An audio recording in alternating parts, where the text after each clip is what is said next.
नमः शिवाय। स्वागत है आप सभी का आज की इस वीडियो में। आप में से बहुत से साधक मुझसे ये प्रश्न पूछते हैं कि हम नाम जप करते हैं और अपनी तरफ से हम पूरे हृदय से नाम जप करते हैं, पर हमें कैसे पता चलेगा कि हमारा नाम जप सही डायरेक्शन में चल भी रहा है या नहीं। हम ऐसा कैसे पता कर सकते हैं कि हमारे नाम जप की जो डायरेक्शन है वो सही चल रही है या हमें उसमें कोई इम्प्रूवमेंट की जरूरत है। तो आप इस वीडियो को ध्यान से सुनिए। आज इस वीडियो के माध्यम से मैं आपके इस प्रश्न का उत्तर देने वाली हूँ। अगर आपका मन बहुत ही ज्यादा द्रवित होने लगता है, पिघलने लगता है, एक जैसे बोलते हैं कि हर एक चीज का एक मेल्टिंग पॉइंट होता है, वैसे ही जब हम बोलते हैं कि हम बहुत ज्यादा खुश हैं या किसी चीज से बहुत प्रसन्न हैं, तो हम बोलते हैं कि मेरा तो दिल ही पिघल गया वो सुनकर। तो अगर आपका दिल पिघल जाए आपके इष्ट का नाम सुनकर, उनकी लीलाएं सुनकर, तो समझ जाइए जो आप नाम जप कर रहे हैं, जैसे कर रहे हैं, वो एकदम सही चल रहा है। क्योंकि ये स्थिति का आ जाना ही अपने आप में बहुत बड़ी बात है। हर कोई इस एक्सपीरियंस को फील नहीं कर पाता। बहुत कोशिश करते हैं लोग, बहुत साल लगा देते हैं, पर ये जो एग्जैक्ट सिचुएशन है उसे पाने के लिए मेहनत करते जाते हैं, पर वो उन्हें मिल नहीं पाती।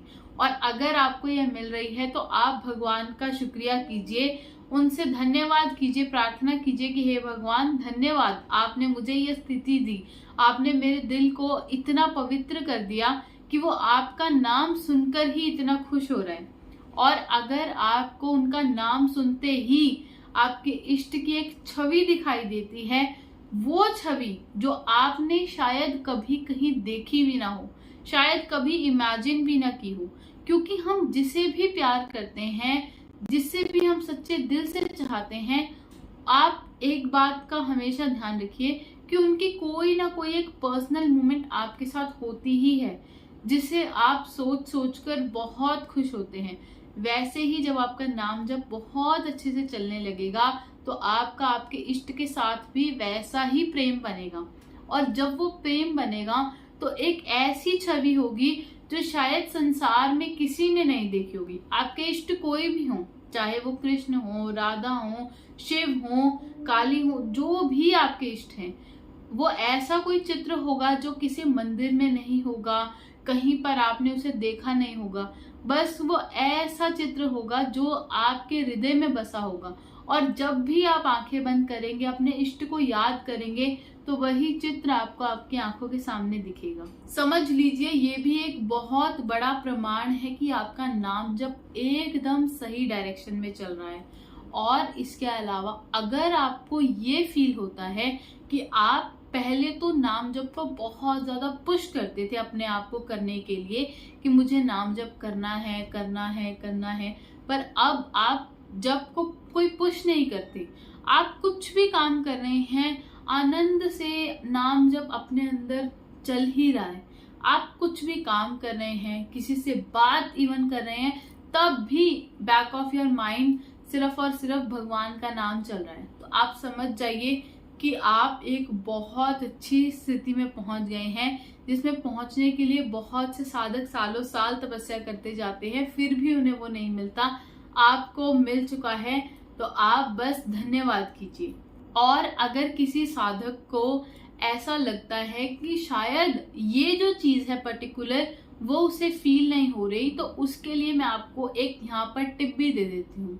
बहुत से लोग क्या करते हैं, वो जो भी जप करते हैं उसे एक वर्ड की तरह रिपीट करते जाते हैं।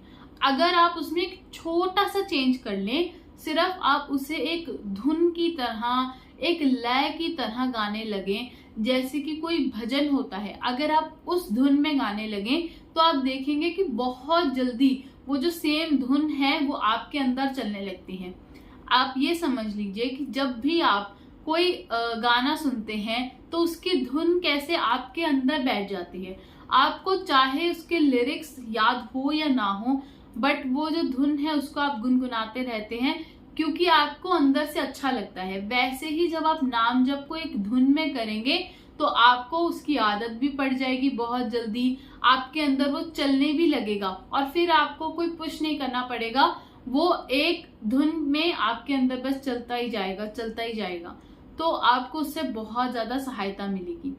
इसके अलावा अगर आपको कभी ये लगता है कि आप जब सोते हैं तो आपको आपके इष्ट के स्वप्न आते हैं, और स्वप्न में चाहे आप उनसे कुछ बात करें या ना करें, चाहे सिर्फ उनके दर्शन ही करें, तो भी आप समझ लीजिए कि आप पर आपके इष्ट की बहुत कृपा होने लगी है।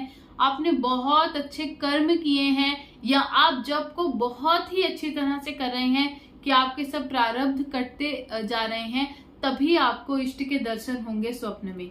और अगर ये चीज आपको दिख भी रही है किसी भी तरह से, तो मैं आपको बस ये एक चीज कहना चाहूंगी कि आप ये एक्सपीरियंस किसी से शेयर मत कीजिए। कुछ चीजें हैं जो आपको लोगों से शेयर करनी चाहिए, और कुछ चीजें आपको बिल्कुल भी शेयर नहीं करनी चाहिए। तो अगर ऐसा कोई एक्सपीरियंस है जहां आपके इष्ट ने आपको सपने में दर्शन दिया है, या कोई ऐसा एक्सपीरियंस जब आपने जप करते हुए ऐसा फील किया हो कि आपके इष्ट आपसे बात कर रहे हैं, ऐसा कुछ भी आपको किसी से भी शेयर करने की जरूरत नहीं है। इसे सिर्फ अपने तक रखिए, और अगर आपके कोई गुरु हैं जिनसे आपकी दीक्षा हो रखी है, आप उनसे शेयर कर सकते हैं और आगे के लिए आप उनसे गाइडेंस मांग सकते हैं। पर इसके अलावा आपको किसी भी पर्सन से वो एक्सपीरियंस शेयर करने की जरूरत नहीं है। पर हाँ, अगर आपको ये चीज है कि आपने जप करना शुरू कर दिया है, जप की संख्या बहुत अधिक हो गई है, तो आप दूसरे लोगों को जरूर जप की महिमा के बारे में बता सकते हैं। आप ये भी कह सकते हैं कि आप नाम जप करते हैं, पर कितनी संख्या में करते हैं वो आप जितना हो सके गुप्त रखिए, वही आपके लिए अच्छा है। तभी आपकी जो नाम जप की साधना है वो बहुत अच्छे से चलेगी। और आप यकीन मानिए कि नाम जप का जब रस आपके अंदर उतरेगा, तो आपको ऐसा फील होने लगेगा कि जैसे एक जो पर्सन, आपकी ऐसी स्थिति आपको फील होने लगेगी कि जैसे कोई पर्सन है, उसको बुखार हुआ है, तो बुखार से पहले जब उसे बुखार हुआ होता है, तब उसे ना कोई खाना अच्छा लगता है, ना पीना अच्छा लगता है। पर जैसे ही वो बुखार उतर जाता है, तो उसे खाने का भी मन करता है, पीने का भी मन करता है, सब काम करने का मन करता है। तो वैसे ही स्टार्टिंग में शायद जब के साथ ऐसा ही हो कि पहले आपका करने का मन ना करे, पर जैसे ही वो जो ईश्वर आप पर कृपा करेंगे, और ये जो संसार का एक मायावी चोला है जो आपके ऊपर से उतरेगा, जैसे वो धूल हटेगी, वैसे आपको फील होने लगेगा कि अब तो मुझे जब का स्वाद आ रहा है। जो स्वाद बुखार के बाद खाने का आता है, वो जो आपकी जीभ से जो टेस्ट चला गया होता है, वो जब वापिस आता है, वैसी आपको फीलिंग होगी, उतनी ही खुशी होगी, उतना ही स्वाद आने लगेगा। तो आप उस चीज को भर भर कर एंजॉय कीजिए, और उसके साथ साथ में एक चीज को कभी मत भूलिए। बस आप जब भी जब कर रहे हैं, हमेशा अपने इष्ट के प्रति ग्रेटफुल रहिए। उन्हें हमेशा हर एक चीज के लिए धन्यवाद कीजिए, जो उन्होंने दिया है उसके लिए भी, और जो अभी तक आपको नहीं मिला उसके लिए विश्वास रखिए कि आपके इष्ट ने जरूर कोई बहुत सुंदर व्यवस्था कर रखी है, कोई बहुत ही सुंदर प्लानिंग कर रखी है, वो सब कुछ, इवन उससे कुछ बहुत अच्छा आपको आपकी लाइफ में देने की। और अगर आप विश्वास रखेंगे तो यकीन मानिए बहुत कुछ आपको मिलकर ही रहेगा। आप अपनी लाइफ में आजमा कर देख लीजिए। जैसे ही आप जब करना शुरू करेंगे, शायद स्टार्टिंग में थोड़ी डिफिकल्टीज आए, वो भी आपके प्रारब्ध काटने के लिए, पर उसके बाद की लाइफ आपकी बहुत ब्यूटीफुल होगी। मन में बहुत ज्यादा संतुष्टि होगी। ऐसा लगेगा कि जैसे अब संसार में कोई इच्छा रह ही नहीं, अब सिर्फ और सिर्फ आपको आपके इष्ट के प्रति प्रेम है, सद्भाव है, दूसरे जो भी साधक हैं उनके प्रति आपके मन में बहुत ज्यादा सम्मान है। आपका शरीर एक ऐसी स्थिति में पहुंच जाएगा, आपका मन भी एक ऐसी स्थिति में पहुंच जाएगा जिसमें उसे ऐसा लगेगा कि उसे परम आनंद की, परम सुख की प्राप्ति हो गई है। ये चीज को फील करना इस लाइफ में थोड़ा डिफिकल्ट है, और हर कोई ये चीज फील नहीं कर पाता।